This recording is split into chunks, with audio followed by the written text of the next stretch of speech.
ಕಂದಾಯ ಸಚಿವರು ಹೇಳಿದ್ದಾರೆ, ಹೊಸ ತಾಲೂಕು ಜಿಲ್ಲೆ ಯಾವುದು ಸರ್ಕಾರದ ಅಜೆಂಡಾ ಇಲ್ಲ, ಜನರ ಭಾವನೆ ರೆಸ್ಪೆಕ್ಟ್ ಮಾಡ್ತೀವಿ, ಬಟ್ ಹೊಸ ಜಿಲ್ಲೆ ತಾಲೂಕು ಮಾಡಂಗಿಲ್ಲ ಅಂತ ಮನೆಯಿಂದ ಬೆಳಗಾವಿ ಹೇಳ್ಯಾರ.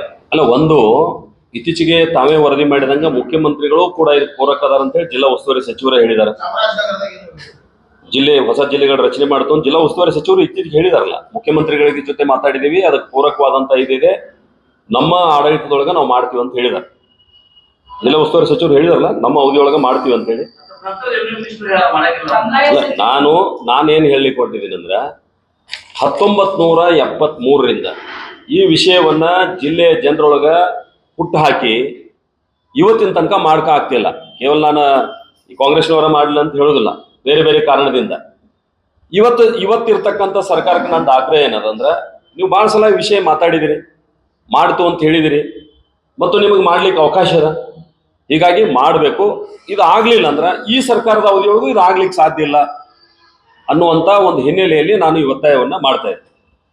ಜಿಲ್ಲೆಯ ಶಾಸಕರ ನಡುವೆ ಸಹಮತ ಇಲ್ಲ, ಹಾಗಾಗಿ ಇದು ಮಾಡಕ್ಕಾಗಲ್ಲ ಅಂತ ಕಂದಾಯ ಸಚಿವರು ಯಾವತ್ತಾದ್ರೂ ಕರೆದಿದಾರ ಜಿಲ್ಲೆಯ ಜನಪ್ರತಿನಿಧಿಗಳನ್ನ? ಮುಖ್ಯಮಂತ್ರಿಗಳಾಗ್ಲಿ, ಕಂದಾಯ ಸಚಿವರಾಗ್ಲಿ, ಜಿಲ್ಲಾ ಉಸ್ತುವಾರಿ ಸಚಿವರಾಗ್ಲಿ ಒಂದ್ಸಲ ಕರೆದು ಈ ರೀತಿ ಚರ್ಚೆ ನಡೆದದ, ನಾವು ಇದರ ಸಾಧಕ ಬಾಧಕಗಳೇನು, ಯಾಕೆ ಮಾಡಬೇಕು ಯಾಕೆ ಮಾಡಬಾರ್ದು ಅನ್ನುವಂಥದ್ರ ಬಗ್ಗೆ ಎಂದಾದ್ರೂ ಚರ್ಚೆ ನಡೆದದ? ಎಲ್ಲೇ ಬಹಳ ಸಲ ಹೋಗಿದಲ್ಲ. ಜೆ.ಎಚ್. ಪಟೇಲ್ ಕಾಲದಿಂದ ನಾವು ಹೋರಾಟದೊಳಗಿದೀವಿ, ಸಂಬಂಧಪಟ್ಟವ್ರನ್ನೆಲ್ಲ ಭೇಟಿ ಆಗಿದ್ದೀವಿ. ಇದಕ್ಕೆ ಏನ್ ಮಾಡ್ರೆ ಏನ್ ಅನುಕೂಲ ಐತೆ ಅನ್ನೋದ್ರ ಬಗ್ಗೆ ನಾವು ಸಾಕಷ್ಟು ಒತ್ತಾಯ ಮಾಡಿದೀವಿ ಬಹಳ ಸಲ.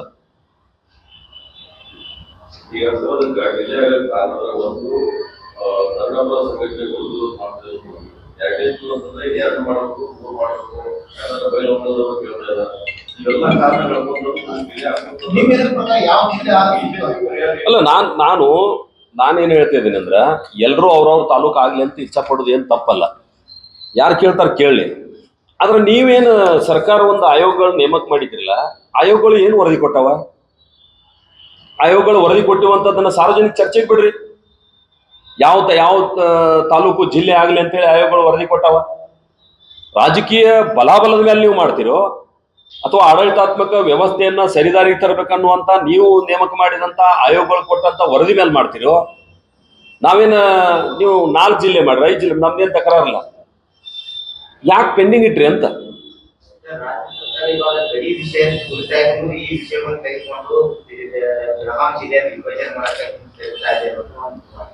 ಇಲ್ಲ, ಅದು ಎಂದೋ ನೋಡ್ರಿ, ಒಂದು ಕಾಲದಲ್ಲಿ ಭಾಷೆ ಹೆಸರಿನ ಮೇಲೆ ರಾಜಕಾರಣ ಮಾಡುವಂತದ್ದಿತ್ತು. ಅವತ್ತು ನಮ್ಮ ಸರ್ಕಾರಗಳು ಅದರ ಬಗ್ಗೆ ಯೋಚನೆ ಮಾಡಿದ್ರು. ಆದ್ರೆ ಇವತ್ತು ಬೆಳಗಾವಿ ಜನ ಅತ್ಯಂತ ಪ್ರೌಢರಾಗಿದ್ದಾರೆ, ಡೆವಲಪ್ಮೆಂಟ್ ಸೈಡ್ ಯೋಚನೆ ಮಾಡ್ತಾ ಇದ್ದಾರೆ.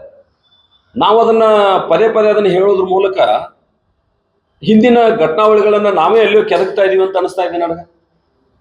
ಇಲ್ಲಿ ಸಹಬಾಳ್ವೆಯಿಂದ ಇದೀವಲ್ಲ ನಾವು, ಮತ್ತು ರಾಷ್ಟ್ರೀಯ ಪಕ್ಷಗಳಿಗೆ ಆದ್ಯತೆಯನ್ನು ಕೊಟ್ಟಿದ್ದಾರೆ.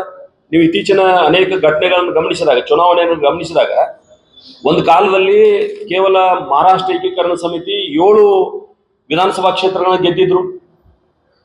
ನಿಪ್ಪಾಣಿ, ಬೆಳಗಾವಿ, ಖಾನಾಪುರ ಅಂತ ತಾಲೂಕುಗಳಲ್ಲಿ ಅವರು ತಾಲೂಕಾ ಪಂಚಾಯತಿ ಹಿಡ್ತಾ ಇತ್ತು. ಬೆಳಗಾವಿ ಮಹಾನಗರ ಪಾಲಿಕೆ ಒಳಗೆ ಅವರು ಹಿಡ್ತಾ ಇತ್ತು. ಬೆಳಗಾವಿ ಜಿಲ್ಲಾ ಪಂಚಾಯತಿ ಒಳಗೆ ಒಂದು ಬಹಳ ಪ್ರಬಲವಾದಂತ ಗುಂಪಿರ್ತಿತ್ತು. ಇವತ್ತು ಅವೆಲ್ಲ ಇಲ್ಲಲ್ಲ. ಇವತ್ತು ಭಾಷೆ ಹೆಸರಿನ ಮ್ಯಾಗ ಗೆದ್ದು ಬರುವಂತ ಪ್ರವೃತ್ತಿ ಬಹಳ ಕಡಿಮೆ ಆಗ್ಯದ. ಬೆಳಗಾವಿ ಜಿಲ್ಲಾ ಪಂಚಾಯತಿ ಒಳಗೂ ಇಲ್ಲ, ಬೆಳಗಾವಿ ಮಹಾನಗರ ಪಾಲಿಕೆ ಒಳಗೂ ಇಲ್ಲ, ನಿಪ್ಪಾಣಿ, ಬೆಳಗಾವಿ, ಖಾನಾಪುರದಂತ ತಾಲೂಕಾ ಪಂಚಾಯತಿ ಒಳಗೂ ಇಲ್ಲ.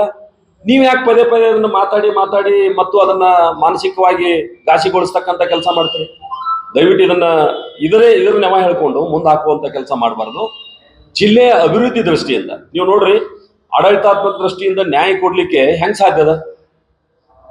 ಇವತ್ತು ಜಿಲ್ಲೆಯೊಳಗೆ ಅನೇಕ ಡೆವಲಪ್ಮೆಂಟ್ ಕೆಲಸಗಳನ್ನು ಗಮನಿಸ್ರಿ, ಅಥವಾ ಕಾನೂನು ಸುವ್ಯವಸ್ಥೆಗಳ ಗಮನಿಸ್ರಿ, ಎಲ್ಲೇ ಒಂದ್ ಕಡೆ ಇದರಿಂದ ತೊಂದರೆ ಆಗ್ತಾ ಇದೆ ಅಂತ ಅನಿಸ್ತಾ ಇದೆಯಲ್ಲ ಎಲ್ಲರಿಗೂ. ಈಗ 96 ಜೆ.ಎಚ್. ಪಟೇಲ್ ಅವರು ಇದು ಡಿಸಿಷನ್ ವಿಡ್ರಾ ಮಾಡ್ತಾರೆ. ಚಿಕ್ಕೋಡಿ ಜಿಲ್ಲೆ 94 ಅಲ್ಲ, floor of the house statement, ಈ ಗಡಿ ವಿವಾದ ಬಗೆಹರಿಯುವವರೆಗೆ ನಾವು ಇದು ಮಾಡಲ್ಲ, ಬೆಳಗಾವಿ ಜಿಲ್ಲೆ ವಿಭಜನೆ ಮಾಡಲ್ಲ ಅಂತ.